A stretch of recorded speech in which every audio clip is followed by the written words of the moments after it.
men ci tore dorare loga ka lonwer community en wo ci janga na to dor gen ci rodo go tonge ci wur mi cial kay gar ñani lul ci ma ci yodor mi cial kay motor pa yam ka wur county worun ka run ka ta diok ci ñen kanay ko ni cial kay lonwer gen point e gen wur mi cial kay sel pakir ma yadi la ken gen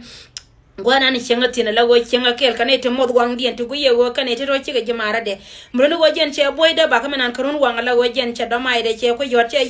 ko ni cial kay ci wur county dor mi cial kay ndor mi cial kay motor payam ndor mo gen dor nan ci adap tin rey do arien ci ci mana ci ka doy may dung go gen point den korti la ne ci yi ken ci ga gentin katila neti ala wo ken netin kono cial ke ji chungatin do ye naka ma ken panken ba chika pwal murno go jen cha joy ken netin kono kwala chole ne sal fakir ma yadi tere do arka waton cha nang tin la go jen cha wo joy tin jen te ga jibona dang jok murno go kan jibona dang jok ba kan dial ken tela ram ci lutin cha ram ke cha kap ka den te kono doy ka nas ma ja ken dung do go ci gad bor char cha ma go cha la ken ko kan gad dial kono doy ka na ma ja ken tin cha chome wurmi chal ke lul nya ko ba kula te ga do ba bon law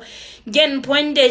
e jen la ma cha la ma cha la re lo ko no go jen point cha ra mo cha ka ka cha la ka si jen gad bor char chi la ma go chi la da go mete ka yong mi cha nen ka nga yene wo randun ngaye plan na lat ke ne ko ni chal ke jeng ti mer ye de cha la wur mi chal ke ko la ma nyangen wo ne ti chal ke inore ken ka ne te ka chuan ka ti ya ko la ka dung de wo gan che ba chuan ke la ka ngan ba jeng ba wor mi che ka wo na mete ka gad ku ne lo den yut ke du yo ne ka ne mes na na tere we gwa ma tin ko no ka ne ye ka nyin gu do no kun bor char ngaye je ga wala bu me go te ka me de ko ne ye we gwar men balar ne tin ko ne chal ka cha mete ka ra mi che la ka be chara ka na nu wo yana ka ke ti jin me bi ka wo barar ni changa chi mal jini ba Sudan ke ben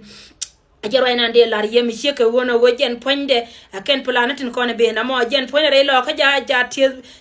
jazme dung ti de lago e jena na chala tine wurmi chalke lul nyo yene tin kono ci ateke lengtin en go china ma charo da lar chara lat ba ka menan ke ta jokre do ar dor me chalke i motor pa yam ka wuror county kanai de kono doy ka ma ja ken ken ne wurmi chalke rew ma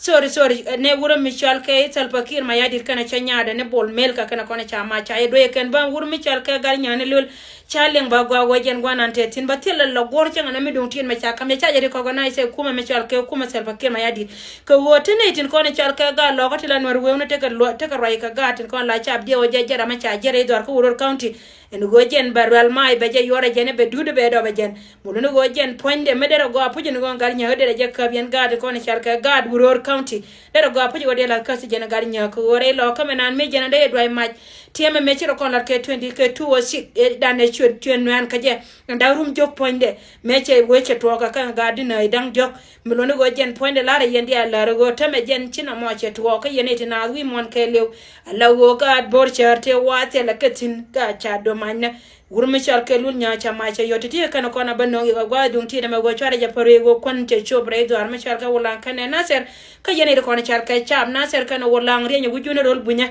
ayelo ka bon malone go kona nan tere de ka lung me ci be na ka chenke la dung de hojen ba kwai kun ba ka su ba man kun dial pendap ka yena ba yelo ngala go ba gade dial kona cha da be ka den han nyama du ni mere yang do pala no ilar kan war do tibi e min ber ci barara tema ka be nyok lu iran mo tema do dien mun go men ci tore lo ka gad bor char ka la de palatinu kun